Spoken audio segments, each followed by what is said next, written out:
Hey y'all, I'm down at the historic Anchor Drive-In in Bristow, Oklahoma, and trying to patch up a couple of the booths. Eventually we need to reupholster all these, but we were trying to save all the original booths, and of course this one and one others were just covered with about 50 years, 20 years of duct tape, however old it was, and it took forever to get the duct tape off. Had to dissolve it off with lacquer thinner. But where there's holes now, I just use what's available. So I'm going to start layering in soft microfiber cloth and padding. Sorry, it's shaky. I don't have a cameraman with me.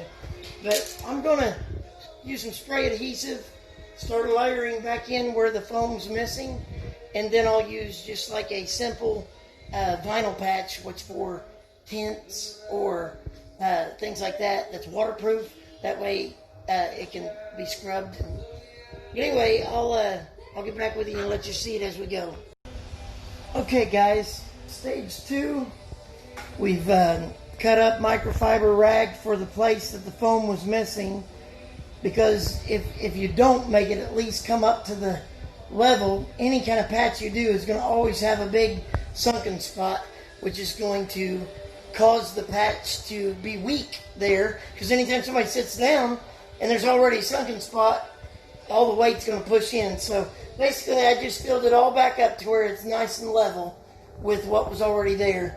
And again, this is not a reupholster job. We are trying to salvage every original piece of this restaurant. Matter of fact, you can see all the stools, the original stools I was able to save. My brother Ben and I polished off all the rust, all the oxidation from 70 years. This place was started in 1945, and we just shot a clear coat over those with a few coats of clear coat, made them non-porous is the word I'm trying to find for a restaurant. And this duct tape over the seat wasn't going to work, but we also wanted to salvage these original booths. So this is what I'm doing here for step 2.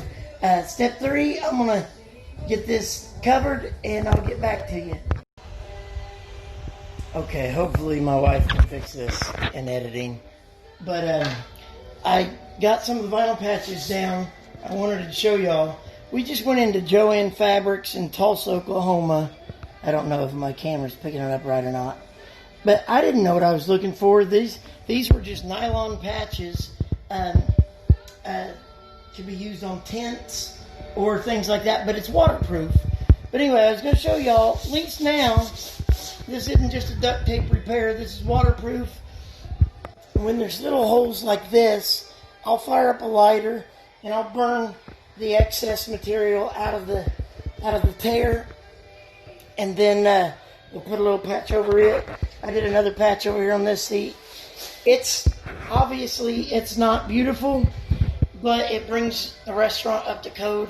Or if you've got a pontoon or a four-wheeler that's got a seat that gets wet when it rains because you can't put it inside, look for nylon patches because they're waterproof.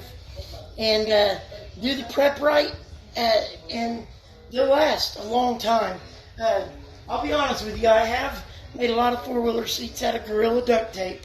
I'm not sponsored by Gorilla duct tape yet, but Gorilla brand products so far are about the best thing I've found. So Gorilla, hit up The Modern Day MacGyver on YouTube and sponsor me, because I love your stuff, I use your stuff, it's awesome. But anyway, in a situation where Gorilla duct tape won't let you pass code, and it may not always work the best for waterproofing, it does a lot of times. But anyway, nylon patches, peel and stick, but prep it with lacquer thinner, scrub it good, make sure all the oils are off of everything, and that sucker's going to stick forever. Thanks for tuning into my crazy videos on The Modern Day MacGyver on YouTube.com. Down at the historic Anchor Drive-In on Route 66. If you're ever driving through Bristow, Oklahoma on Route 66, check the place out. Maybe by then I'll be able to reupholster these. But until then, we'll at least be able to serve you some burgers. Love y'all. Spread some love today.